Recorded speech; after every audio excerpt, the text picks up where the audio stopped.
Think about the last time your GPS told you to take this bizarre left turn into, like, what was clearly a lake. Right, or a closed construction zone or something. Exactly. We put this absolute blind faith in a little blue dot on a digital screen, to get us from point A to point B. We just surrender our own sense of direction entirely. Yeah, we really do.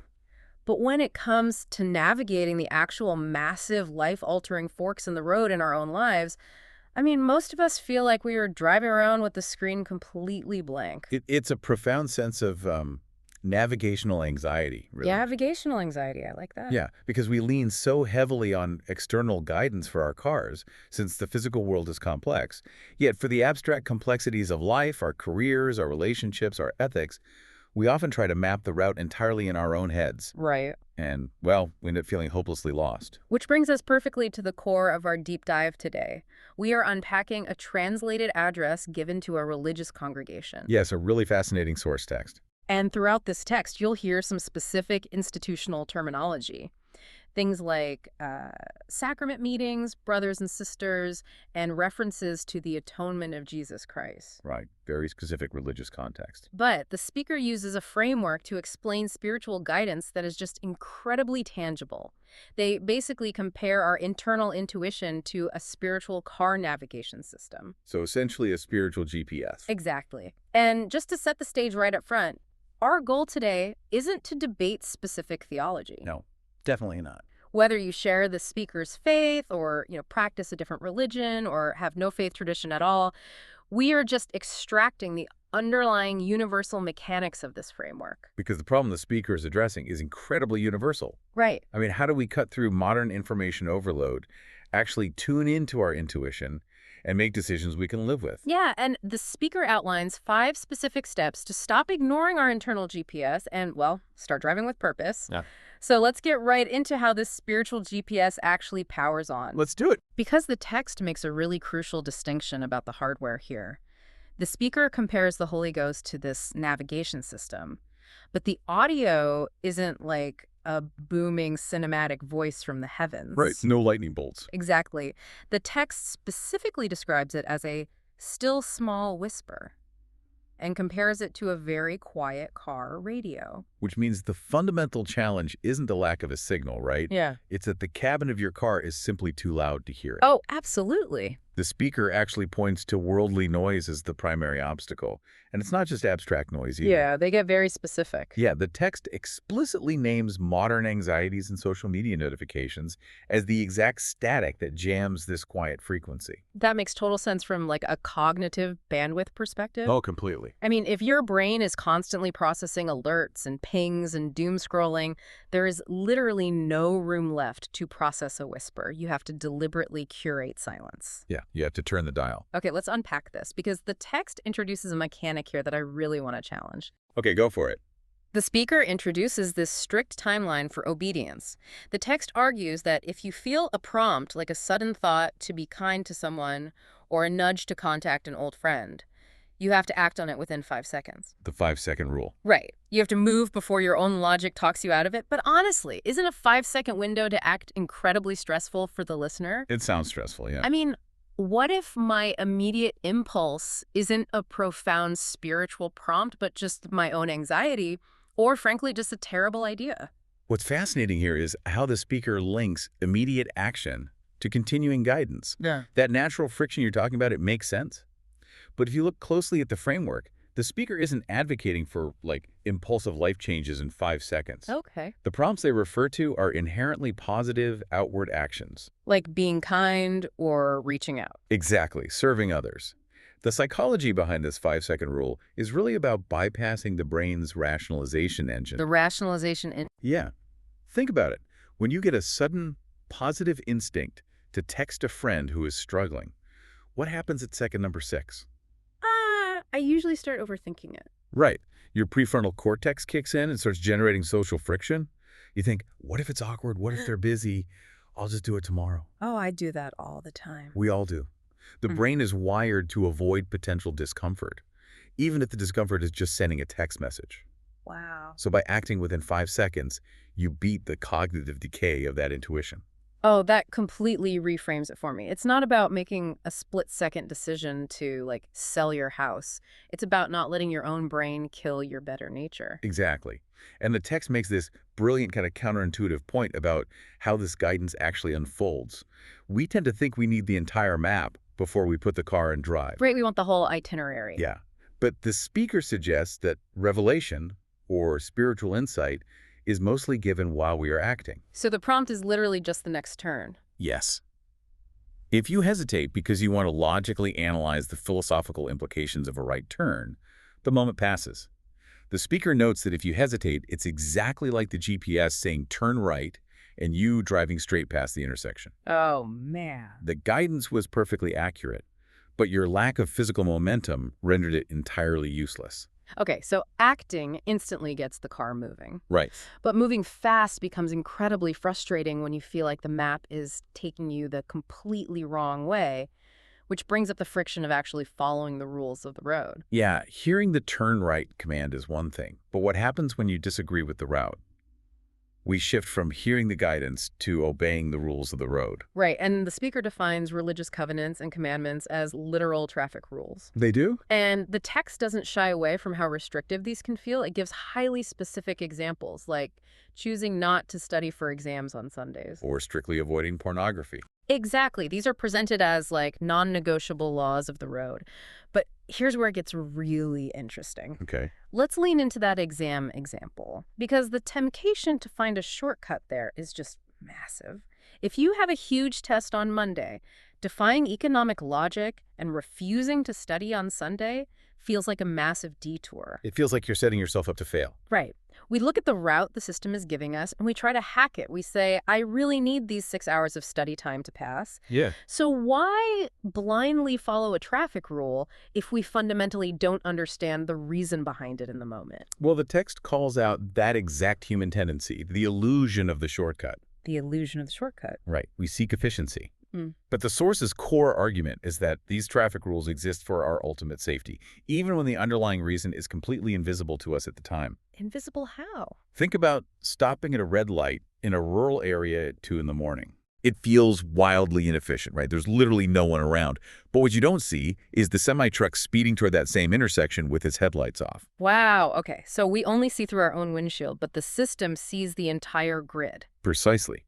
The text asks you to adopt an unwavering mindset of, thy will be done, not mine. That is, I mean, psychologically, surrendering your autonomy like that is incredibly difficult. It is. But the speaker promises an exchange. By adopting that mindset and surrendering the exhausting desire to constantly hack your route, you experience a massive cognitive offloading. Oh, that makes sense. You trade your limited logical desire for a shortcut, and in return, the speaker promises you will receive peace and the power to overcome difficulties from trusting a master system. But following a route you don't fully understand, relying purely on trust, that takes discipline. It creates a different kind of fatigue. It definitely does. It is exhausting to constantly suppress your urge to grab the wheel and take the shortcut, which requires a massive amount of stamina for the long haul. Which smoothly transitions the speaker's analogy from driving a car to training the body. You can't navigate a tough road if you don't have the stamina. Right. The speaker is explicit that faith is not a passive state. It must be actively exercised like a sport. So daily prayer and scripture study are described as literal spiritual strength training. Exactly. It reminds me of like a sports analogy. I mean, you can't just sit on the couch and expect to win the championship, right? No, of course not. And it also makes me think of how a pilot trains for an emergency. When an engine fails at 30,000 feet, the pilot doesn't pull out the instruction manual and start reading. No, they'd crash. Right. They rely entirely on muscle memory built through thousands of boring hours in a simulator. And the text warns against waiting until the last minute, like a major exam, job hunting, or what they call a storm of life, to suddenly start praying in a panic. Yeah, you can't cram for a spiritual crisis the way you cram for a history test. Exactly. If we connect this to the bigger picture, it highlights the immense value of mundane repetition. Yeah, the daily stuff. The text openly acknowledges that this daily training, the daily prayers and reading, might seem unglamorous or repetitive. It doesn't always result in the spiritual fireworks show. No, doing basic simulator drills every day isn't exactly a thrill. But that neuroplasticity, That diligent daily sacrifice is exactly what yields miraculous growth when the match a life trial actually begins. So the muscle is already there. Right, ready to bear the weight. You don't have to manufacture faith out of thin air while you're panicking. Okay, so you're awake at the wheel, you've done the simulator training, and you're obeying the traffic laws. Right. But up to this point, this entire driving philosophy has been incredibly insular. It's all about my radio, my route, my stamina. Yeah, focused entirely on the self. But you can't be a safe driver if you're only staring at your own dashboard. You have to look out the windshield at the other people on the road. Right, and the speaker calls this turning on the headlights of love. The headlights of love? Yeah. It's the shift from internal maintenance to external empathy. It requires asking a specific question before you even walk into a church building. What's the question? The text suggests asking, who does the Lord want to include today? Oh, wow. That completely flips the script on social anxiety. It really does. Usually we walk into a room worrying about ourselves, like who am I going to talk to? How do I look? Where should I sit? But instead, you are giving yourself an active mission to scan the room for the isolated. It's an active, conscious effort to actually see them. So what does this all mean for the listener practically? How do we actually execute this? Well, the text gives a fascinating, hyper-specific anecdote to ground this. It mentions an individual who was just reading a church publication called the Liahona magazine. Okay. And during a meeting, this person felt that still small whisper, a sudden prompt to write a thank you letter to someone specific. Oh, and they actually did it. They didn't let the rationalization engine kill the impulse. Exactly. They applied that 5-second rule and wrote the letter. And the text notes that it profoundly impacted the recipient's self-esteem. That's amazing. Yeah, according to the text, a heartfelt question or a written letter isn't just a social pleasantry. It is the literal method of the divine. A method of the divine. The formula is simple: first notice, then serve. First notice, then serve. You literally cannot help someone if your headlights are off and you don't even see them standing on the side of the road. Exactly. Okay, so we've got the radio tuned, the rules memorized, the muscles trained, and the headlights on. We're cruising. But all of this assumes the map actually had a line drawn on it. What happens when you hit a major fork in the road, like college admissions or a career path or who to marry, and you look down and the GPS goes completely silent? This is the moment of peak anxiety for most people. Oh, absolutely. The speaker outlines that the fifth step is using the key of agency. Our fundamental freedom to choose. Right. The text frankly admits that the GPS won't always announce you have arrived at your destination. Sometimes the map is blank. And this is exactly what triggers analysis paralysis. I mean, think about the listener's fear of making the wrong choice. We are terrified of agency because agency means accountability. That's so true. If the GPS tells me to turn left and there's a traffic jam, I can blame the GPS. But if I don't get a clear answer and I just pick a college or a career path, what if I pick the wrong option? What if you ruin your life's route? Exactly. We sit at the intersection, paralyzed, waiting for a neon sign that just isn't coming. This raises an important question, and the text offers a beautifully empowering solution to that analysis paralysis. It provides a broad rule of thumb. Anything that invites one to do good and believe in Christ is a safe path. So it's not a tightrope, it's a wide open highway. Exactly. When there is no single clear answer, you use your gift of agency to simply pick a good option. You trust that it will be blessed, and you move forward. You check for oncoming traffic, and you just make the turn. Yes.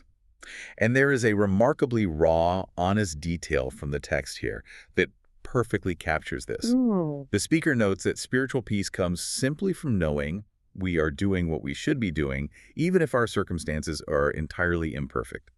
Or, as the text specifically puts it, even if our house is dirty. Even if our house is dirty. I love that line. It's so relatable. Because perfectionism is really just a socially acceptable form of procrastination. We think we need a spotless life, a perfectly organized calendar, and a meticulously clean car interior before we can officially be on the right road. But peace doesn't come from a flawless environment. It comes from momentum. From the active forward movement of making a righteous choice with your agency, even amidst the absolute messiness of real life. It really is a complete shift from being a passive passenger waiting to be chauffeured to being an active, engaged driver. Absolutely. So, just to quickly recap these 5 steps for you. You tune into the whisper within 5 seconds. You obey the traffic rules over your own desire for shortcuts. You do your daily spiritual muscle training, you turn on the headlights to see others, and finally, you confidently use the key of agency when the map is blank. And the speaker's ultimate conclusion is that this framework leads to a journey of peace and growth through the atonement of Jesus Christ. Yeah. But the practical application here, for anyone suffering from information overload, is so clear. What's the takeaway? Stop waiting for a booming voice. Tune out the static and take immediate principles action. Which leaves me with one final thought for you to mull over today, building on that speaker's comment about having a dirty house. Okay. The text says you can find peace even if your house is dirty, as long as you're doing the right things. So think about your own life right now. Are you ignoring a right turn prompt, like a nudge to reach out to someone or make a big choice because you're too busy trying to clean up your messy car first? That's a great question. What if taking the turn is exactly what finally cleans up the mess? Thank you so much for exploring this framework with us today. Drive safe out there. Thanks for joining us on this deep dive.